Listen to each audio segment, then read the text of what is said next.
जय सीताराम सभी को।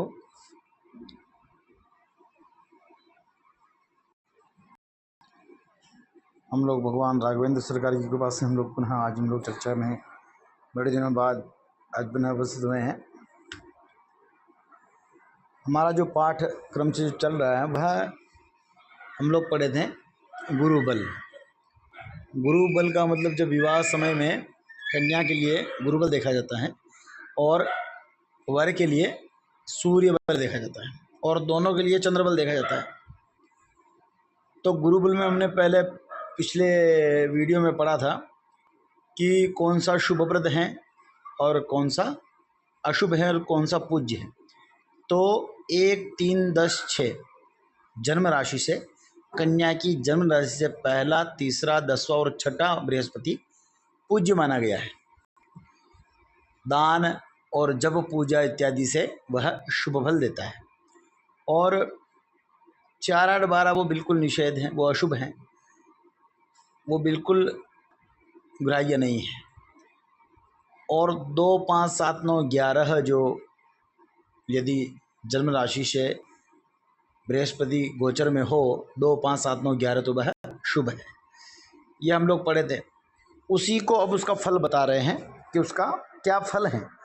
तो क्रम से देखिए, नष्टात्मजा, नष्ट आत्मजा, धनवती, विधवा, कुशीला, पुत्रान्विता, पररता, सुभगा विपुत्रा, स्वामी प्रिया, विगत कोशगमा, धनाढ्या, वंद्या भवेत् सुरगुरौ क्रमशो विवाहे। एक एक क्रम से 1, 2, 3, 4 करके 12 लगातार इन्होंने क्रम से फल कहा है कि नष्टात्मजा, अगर बृहस्पति पहला हो, पहला यानी पहला अशुभ में नहीं है, पहला पूज्य में दिया है। तो पहला अगर हो तो नष्टात्मजा, आत्मज बोलते हैं पुत्र को नाश करने वाली होती हैं स्त्री जो है। यदि अगर वो प्रथम बृहस्पति हो और उसका विवाह हो तो नष्टात्मजा यानी अपने पुत्रों का नाश करने वाली। धनवती, दूसरा हो तो धनवती, तीसरा हो तो विधवा और चौथा हो तो कुशीला, दुर्व्यवहार वाली, और 5वीं हो तो पुत्रान्विता, छठा अगर बृहस्पति हो तो पररता, दूसरों में रत, परपुरुष को चाहने वाली। और 5वीं तो पुत्रान्विता, बहुत पुत्रों से युक्त पुत्रवती है ना। फिर सुभगा, सौभाग्यवती, और फिर 8वीं विपुत्रा, विपुत्रा है ना, पुत्र विहीना विपुत्रा। फिर स्वामी प्रिया, और 9वीं अगर बृहस्पति हो तो स्वामी प्रिया, 10वीं हो तो विगत कोशगमा है ना, विगत कोशगमा यानी बस धनहीन हो, धन को खोने वाली, ठीक है। फिर धनाढ्या, 11वीं हो तो धनाढ्या, धन से युक्त, और 12वीं अगर बृहस्पति हो तो वंध्या कोई पुत्र हीन, इसका बांझ हो, है ना। और भवेत सुरगुरौ क्रमशो विवाह है, यदि हो सुरगुरौ, देवताओं के गुरु यानी बृहस्पति, तो क्रमशः ऐसा विवाह में जानना चाहिए। तो ये पहले ही कह चुके हैं कि 1, 3, 6 और 10 ये पूज्य स्थान है। अगर कन्या के जन्म राशि में हो तो पहला, तीसरा हो तो तीसरा, छठा और 10वां ये पूज्य स्थान है। ऐसी स्थिति होने पर पूजा की जाती है, जिसको पीले चावल की पूजा या पीले दाल की पूजा कहा जाता है, और बृहस्पति के जप इत्यादि किया जाता है, और बृहस्पति संबंधी जितने दान हैं उनका दान दिया जाता है ताकि शुभ फल प्राप्त हो। और 4, 8, 12 में बिल्कुल निषेध है, वो अशुभ हैं। और 2, 5, 7, 9, 11 यदि गोचर में बृहस्पति हो तो वह शुभ माना गया है। और आप देखेंगे इन्हीं में जैसे दूसरे बृहस्पति में धनवती है ना, 5वें में पुत्रान्विता, फिर 7वें में सुभगा, फिर 9वें में स्वामी प्रिया, फिर 11 में धनाढ्या। तो ये शुभ फल कहे हैं, ऐसा आपको आगे भी विचार करना चाहिए, ठीक है। अब फिर कह रहे हैं उस गुरु बृहस्पति के ऊपर और दूसरा एक विचार कि कब किस संक्रांति में, गुरु के किस संक्रांति में जाने पर, किस राशि में होने पर विवाह इत्यादि जो शुभ कर्म है वर्जित होता है। तो यहाँ विषय दे रहे, गुरौ सिंह गते कार्ये न विवाह कदाचन, सिंह का बृहस्पति हो यदि तो विवाह न करें। अभी जैसे कर्क में चल रहा है, बृहस्पति भी कर्क में है और लगभग कर्क पूरा करने में है, सिंह में आएंगे। बृहस्पति जब सिंह में आते हैं तो सिंहस्थ मेला पड़ता है, कुंभ रहता है। वही कह रहे हैं कि सिंह का बृहस्पति गुरु सिंह गते कार्यो न विवाह कदाचन मेष स्थिते दिवानाथे सिंहस्थो शुभ प्रद। फिर इसमें भी एक उपाय दे दिया है कि सिंह का यदि बृहस्पति तो विवाह न करे, पर मेष स्थिते दिवानाथे, और मेष राशि के सूर्य से, मेष राशि का यदि सूर्य हो और मेष राशि में यदि सूर्य गोचर करे और सिंह में भी यदि बृहस्पति हो तो विवाह कर लेना चाहिए।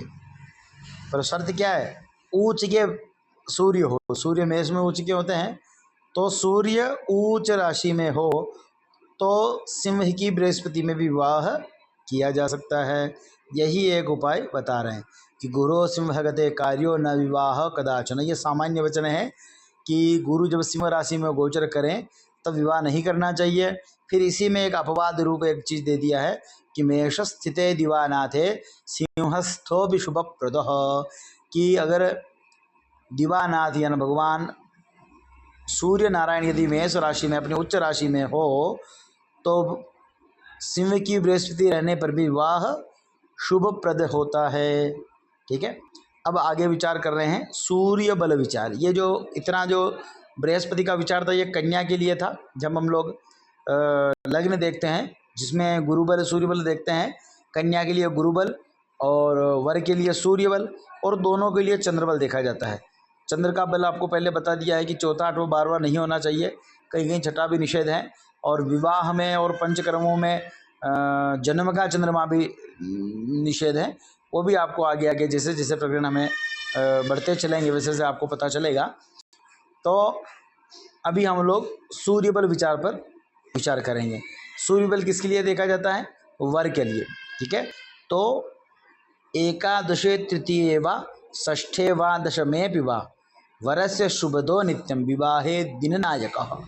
इन्होंने पहले जो शुभ कारक हैं उनका इन्होंने पहले कहा है, उनको उन भावों को, उन मतलब गोचर के सूर्य के गोचर राशियों को पहले कहा है कि एकादशे तृतीये वा षष्ठे वा दशमे वा 11, 3, 6 और 10 जो सूर्य वर की राशि से गिनने पर 11, 3, 6, 10 हो तो विवाह में शुभ फलदायक जानना चाहिए, ये शुभ प्रद हैं। एकादशे तृतीये वा षष्ठे वा दशमे वा वरस्य शुभदो नित्यम विवाहे दिननायक। भगवान सूर्य जब वर की राशि से 11वें हो, तीसरे हो, छठे हो या 10वें हो तो वह शुभ माने जाते हैं। ठीक है, फिर जन्मन्यथ द्वितीयो वा पंचमे सप्तमे वा नवमे च दिवानाते पूजया पाणिपीडनम। अब कह रहे हैं जन्मन्यथ द्वितीयो वा, जन्म के हो, दूसरे हो, पंचमे सप्तमे विवाह 5वें हो और 7वें हो, नवमे च दिवानाथे और 9वें यदि हो, नवमे च दिवानाथे पूजया पाणिपीडनम। तो पूजा करके पानी पीड़न या पानी ग्रहण संस्कार करना चाहिए। यह पूज्य है। कौन कौन से, जन्म के प्रथम, दूसरे, 5वें, 7वें और 9वें सूर्य जो है वह पूज्य माने जाते हैं। तो पूजा कर कर विवाह कर्म किया जा सकता है। ठीक है, अष्टमे च चतुर्थे च द्वादशे च दिवाकरे विवाहितो वरो मृत्युम प्राप्नोत्यत्र न संशयः। अब कह रहे हैं कि अष्टमे च चतुर्थे च दिवानाथ ज्ञान भगवान भास्कर यदि 8वें हो गोचर में, वर की राशि से गिनने पर 8वें हो, चौथे हो या 12वें हो तो विवाहितो वरो मृत्यु, तो विवाह होने पर वर की मृत्यु को करते हैं। ऐसा मृत्युम प्राप्नोति इति अत्र न संशय है, ऐसा यहाँ इसमें कोई संदेह नहीं है। ऐसा जानना चाहिए कि भगवान सूर्य यदि वर से चौथे, 8वें, 12वें हो तो वर की हानि होगी। हानि का मतलब मृत्यु का मतलब मौत ही नहीं है। ठीक है ना, मान हानि होना है ना, बिल्कुल विवाह भंग होना, या विवाह नहीं होना, या कोई मान लो एक्सीडेंटल केस हो जाना, कुछ भी तो कुछ ऐसी घटना होगी, ऐसा जानना चाहिए। अष्टमे चतुर्थे च द्वादशे च दिवाकरे विवाहितो वरो मृत्युम प्राप्नोति अत्र न संशयः। ये आप देखेंगे। अब इसमें आप देखेंगे कि 11, तीसरा, छठा और 10वां, 11, 3, 6, 10 यदि गोचर से वर्ग के सूर्य हो तो शुभ हैं, और 1, 2, 5, 7, 9 ये 5 अगर गोचर में सूर्य हो तो वह पूज्य है। पूज्य का मतलब पूजा करना है ना। जिनको चावल पूजा या ऐसे सूर्य पूजा कहा जाता है। और फिर 4, 8, 12 यदि सूर्य हो तो सूर्य जो है वो अशुभ माना जाता है। ठीक है, आज ये इतना ही प्रकरण, आगे हम लोग इसके आगे चर्चा करेंगे। जय सीताराम, सभी को धन्यवाद।